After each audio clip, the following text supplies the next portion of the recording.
Hello everyone and welcome to a new discussion which we are going to have on color representations and transformations under this remote sensing essential course.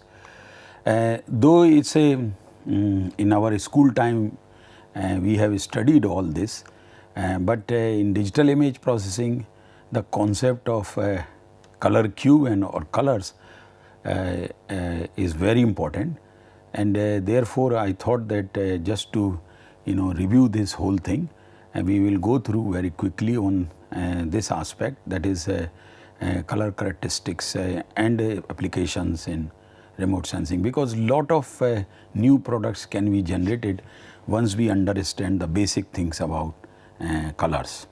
So there are three characteristics of color, which is, first one is hue, another one is the brightness or intensity or luminance of the object, and third one is the saturation.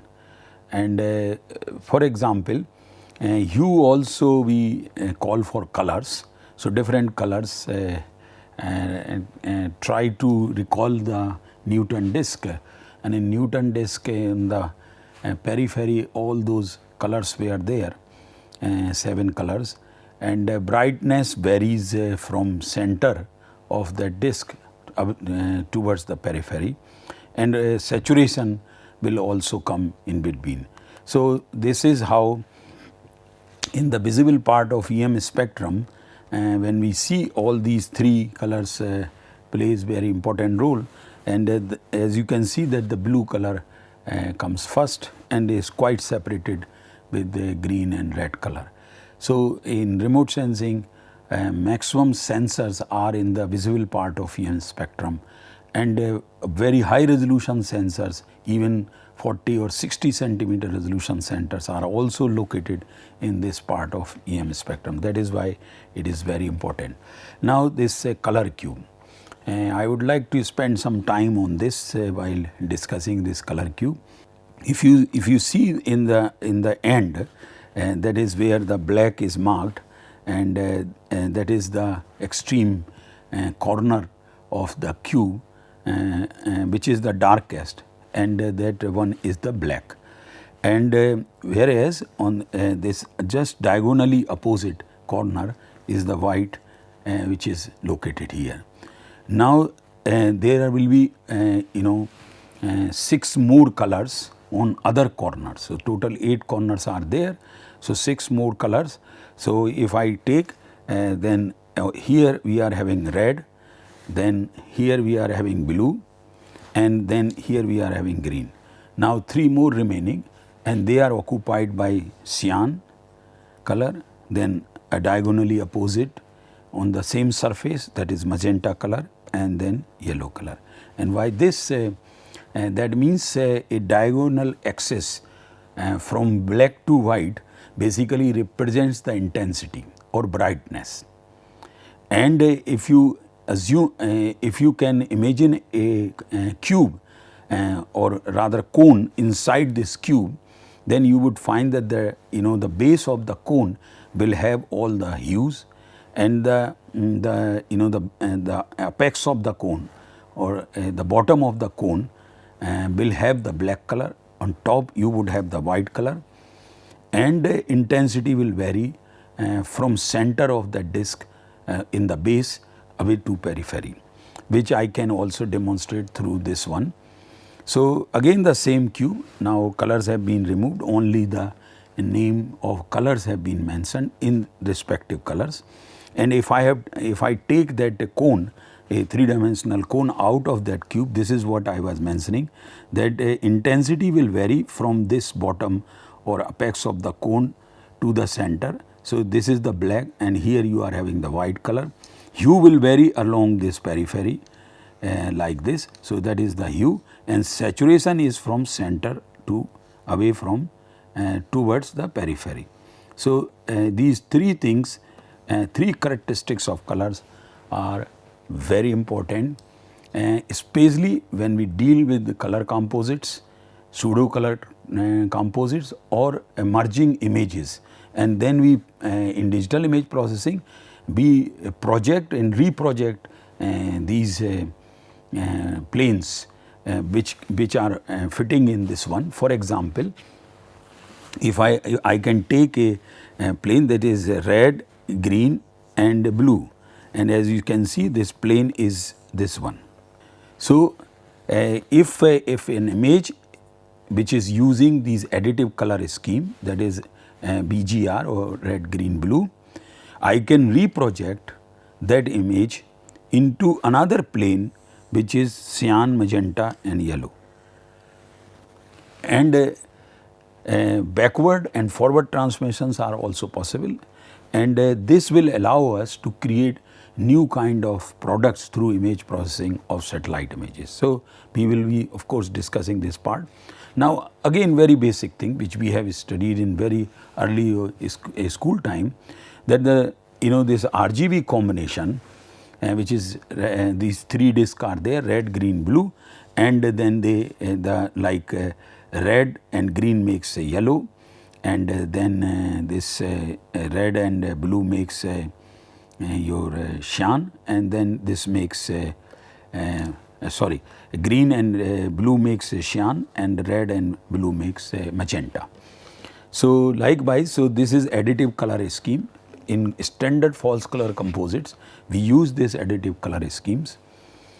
All display devices, whether it is a computer monitor, your mobile screen or a projection, these devices are using additive color scheme.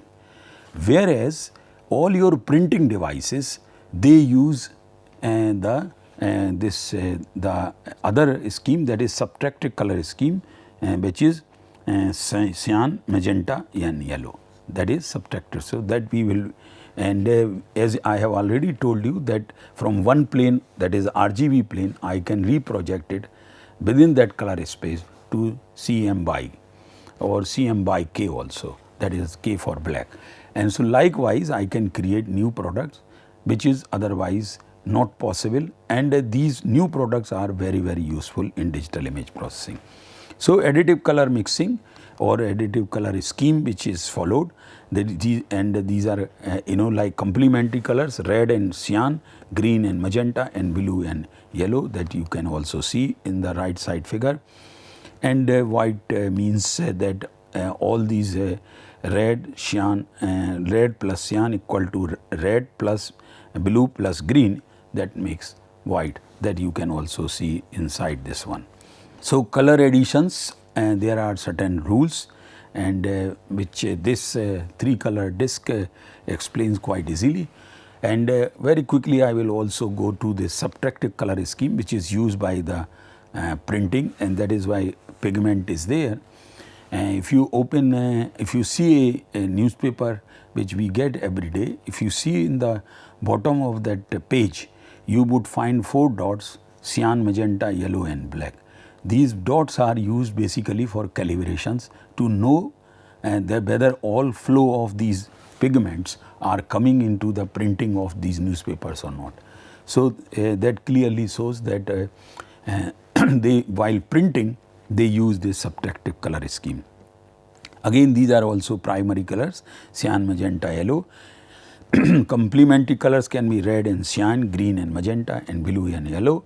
And when we say black, then all these colors are there, then it makes black. In printing devices, because why to waste colors, so there is a separate cartridge. So, whenever you open a color printer, whether it is a inkjet or laserjet, you would find there are 4 cartridges. One is for cyan, another one is for magenta, then yellow, and then one more is for black. So, whenever you ask printer to print a black and white print, then it won't use the colors, it will use just black cartridge and print in the white background, just in order to save this thing. So, CMYK scheme is used by printing devices. Now, this is the Newton disk or Newton color circle, and this one in our school time, it was put on as a wheel, and when we used to rotate, we used to get a completely white color through coming from this disc, but the condition is that the color should vary like this, which is shown here.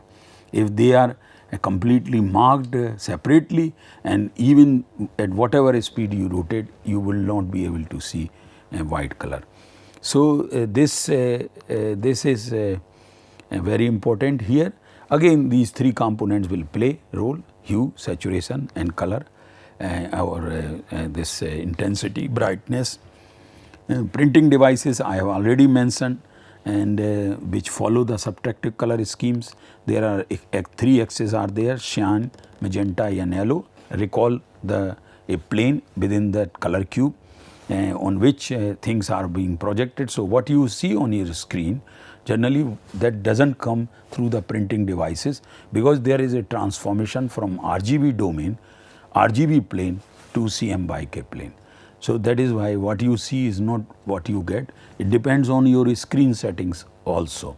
So one has to be careful about what to expect from a printing device. If any of these colors are short in your printing device, again you will not get what you expect. So this CM/K scheme is used by printing devices.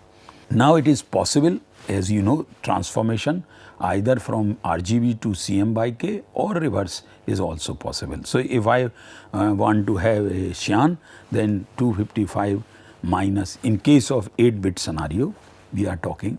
In most of our digital image processing discussions, we will be having these scenario, 8-bit scenario. That means values are varying between 0 to 255, total 256 labels. So by minus yellow, and then you use this constant, and then you get these colors: cyan, magenta, yellow. As you can see that these transformations are also not fully transparent, and therefore sometimes what you see on a screen you don't get through the printouts. So that one has to be aware about this part. Now there are advantages and disadvantages, and in overall and summary, when we use the RGB out within that color cube, which is a additive color scheme, the primary parameters are red, green, and blue colors are there, and used for display here, and easy but wasting bandwidth if we go for negative point of this. If we go for CM/K, which is subtractive color scheme, 4 primary things: cyan, magenta, yellow, and black. It is used in the printing devices and works in pigment mixing, etc. So subtractive color scheme is used by printing devices. RGB or additive color scheme is used for display. Now we come to our real connection with digital image processing, and by creating a color composite, either false color composite or real color composite. And as you know that 3 colors we require to create a color composite. In this example, all 3 RGB, R, G and B are shown here, and then I can make a color composite something like this. Now this is a real one, because here this is not false color, and therefore I am not seeing vegetation appearing as a green color. So if I am having that choice, if in multispectral data, if I am having lot of bands, then it is possible to create a near real color. Truly it is not real color, but a near real color composites. And for interpretation purposes, it is always good to use a false color composite, because vegetation will come out very clearly, water bodies will come out very clearly, and other features also you can distinguish easily, and interpretations becomes much easier. So it is in standard practice that we create a standard false color composite for image interpretation. Of course, classifications and other things can also be performed on near color composites or false color composites, not a problem. Sometime people also use word the true color. Again, it is not exactly true color, it is near true color composites are there. But nonetheless, if a lot of bands are available, like in Landsat TM, ETM plus sensors, then these combinations are possible. Now I will be showing some examples of how we can create or exploit this color space and play with that and can create new products. So the example which I am going to have is 2 images. of the same area, and they are perfectly registered so that they come top of each other, having two different spatial resolution. IRS 1C, which is having 5.8 meter resolution, and LIS3, IRS 1C LIS3, same satellite but sensors are different, and this spatial resolution is 23.5 meter. So, but IRS LIS3 is multispectral. That is why the FCC is mentioned here, and this is PAN. So, this is panchromatic. However, the PAN image is having higher spatial resolution, but a LIS3 image is having higher spectral resolution. There are currently in FCC 3 bands are there. So, what the aim is to bring colors at 5.8 meter resolution by doing this image merging or fusion technique. And this, by this we can create a product at 5.8 meter resolution, and that too in color, and that I will be also showing. So, these are the steps, simple steps one has to follow. The two input images, they have to be co-registered, so they fit with each other, and then you take this registered image and keep as a separate, whereas this FCC that registered FCC, it is splitted into 3 components from RGB to IHS. As told in the when we were discussing color cube, that I can project from RGB to to CM by K, and one more plane I can touch, that is IHS, that stands for intensity, hue and saturation. That is also possible.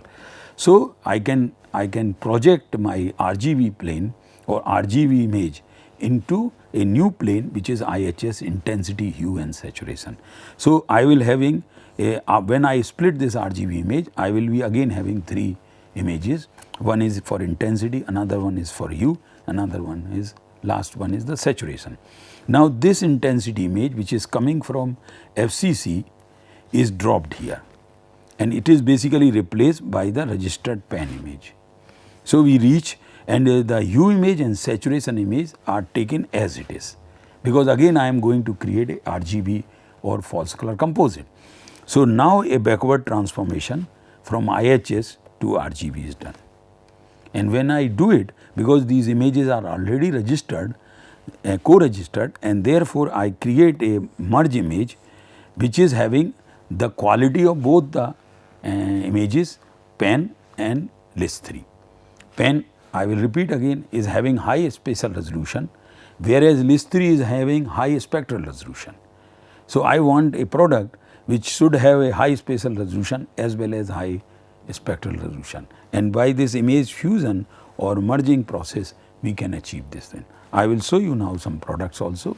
This is what I was mentioning about the the disc and hue saturation. I can project intensity I, H is hue, and saturation is from here, from center to away, how the colors are saturated.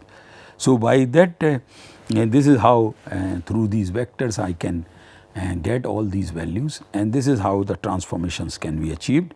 And now this is input image which is having resolution of 5.8 meter, and this is coming from PAN, black and white. Of course, panchromatic means black and white here. Now, I am having a false color composite, but it is at 23.5 meter resolution. So, this is color, but at low spatial resolution, and this is PAN image, but at high spatial resolution. So, now product what you see is having high spatial resolution as well as colors.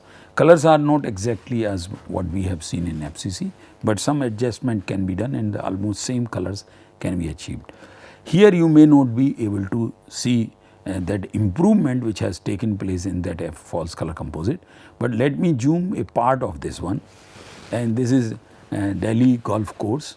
As you can see that a LIS3 image is not showing that golf course very clearly. All the holes, 18 holes are there, a standard golf course, and you do not see all those holes very clearly. But when we go for PAN image at 5.8 meter resolution, I am seeing these holes and tracks very clearly, but it is in black and white. So, the right hand side image is the merged image. Now, I am seeing in colors as well as at high spatial resolution. So, just playing within that color space, color cube, I can create new products using two images of having different spatial and spectral resolution, and I can create a merged product which is much more useful than separately these two products. And this is what that the concept of color space is used directly here to create these products. When we developed this one, this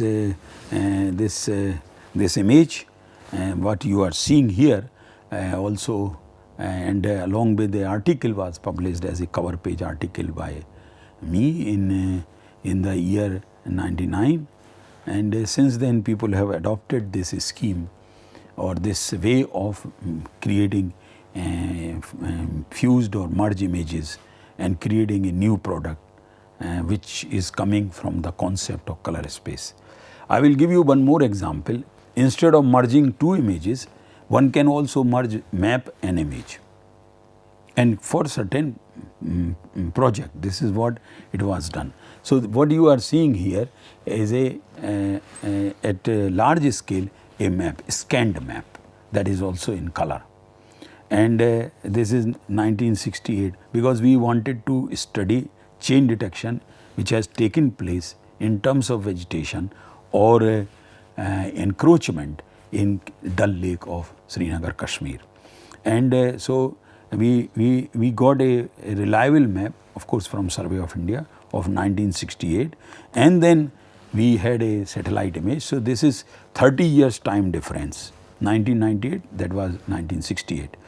So, this is list 3 image, and this is band 3, because this is infrared channel, and the advantage here that I wanted to have water body very clearly. So, because in infrared water infrared radiation is completely absorbed by water, and therefore we get black signature of water bodies. So, water bodies can be distinguished in the infrared channel. Now, using this these two inputs, one is this map which is in color, and this image, I could create a product, new product, and which we call as pseudo color transform image. Not a false color, not a merge, but it is a pseudo color. Why pseudo color? Because this image of 1998 was assigned red color, and two components of this colored map were assigned green and blue color. So, when you go back to from IHS to RGB transformation, then you get this kind of product.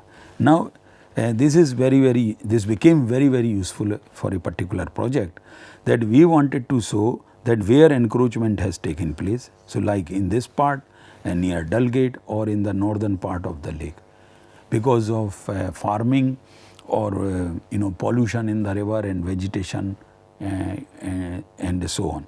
Further, we also notice that in 30 years time, the channel which used to connect Nagin and Dal Lake was also encroached or blocked. So, though no navigation of Shikaras was possible in 1998 or later on. So, if somebody would like to restore the shape and size of 1968 status of Dal Lake, then these are the areas where this encroachment has taken place, and these are the areas which should be cleaned so that we can achieve the 1968 status. The blow up part are there. This is the map, and just one component out of that color. This is satellite image in the middle, and the sea is on the right hand side is the output. And as you can see that this red part here, what you are seeing, which I will make it as mark here as yellow, and this is the part which has been encroached in 30 years, plus this channel has also been blocked. There are a few more channels which have been blocked. So, red color is showing the changes which has taken place in terms of vegetation within that water body. One more is the northern part. Again, you can see that here also you can visualize that the vegetation has come here, and that is why it is giving high reflectance in infrared channel. And when you create a merge map, image merge product, altogether a new concept, and then you get a clear cut marking of encroachment. And if we want to restore, then these are the areas should be cleaned. Again, this work also came as a cover page article in International Journal of Remote Sensing. Why I am all showing this, the purpose here that how you can really play in your digital image processing softwares or photo editing softwares with these images once you understand the whole concept of color space.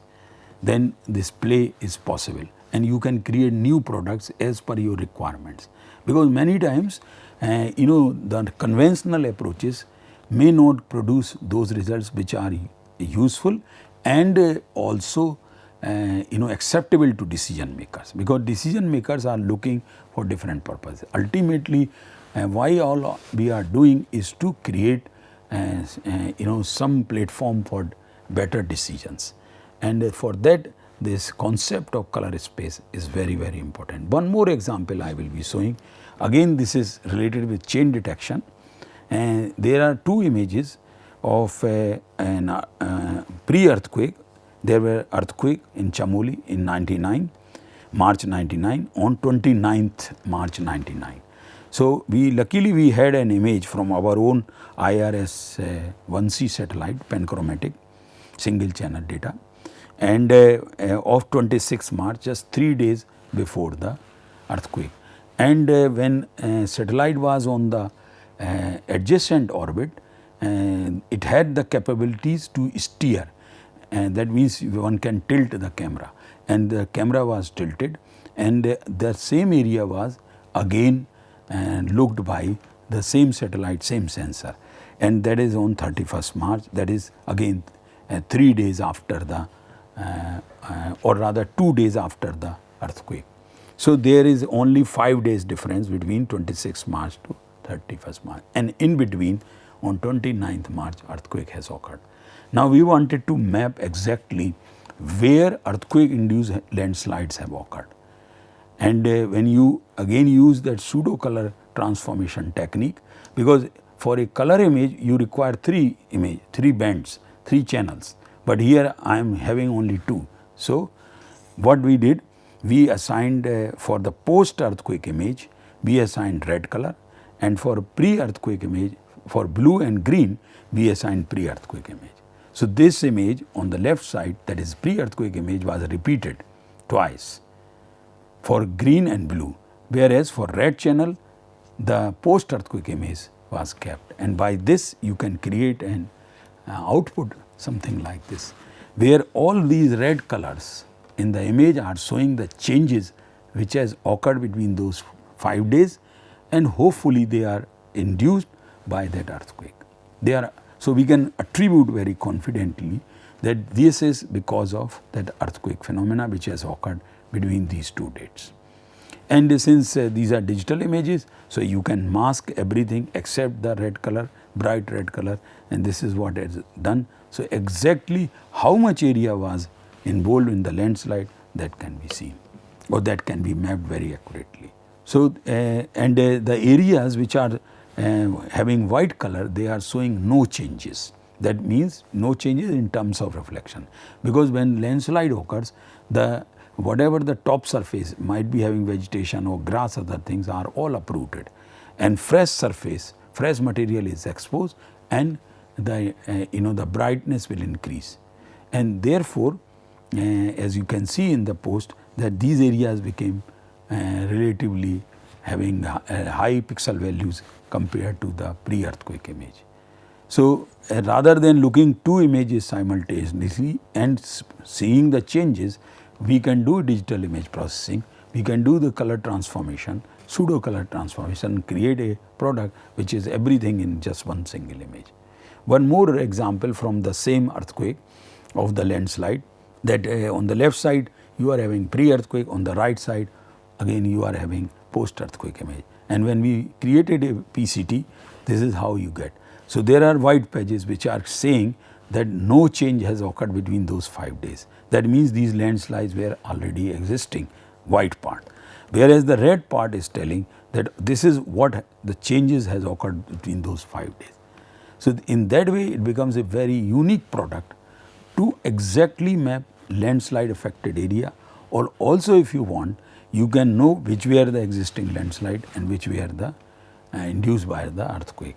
And likewise again when we found that this is the new technique which we have developed especially for assessing the change induced by an earthquake or landslide induced by the earthquake, we submitted to the journal and it was accepted as a cover page article again in International Journal of Remote Sensing.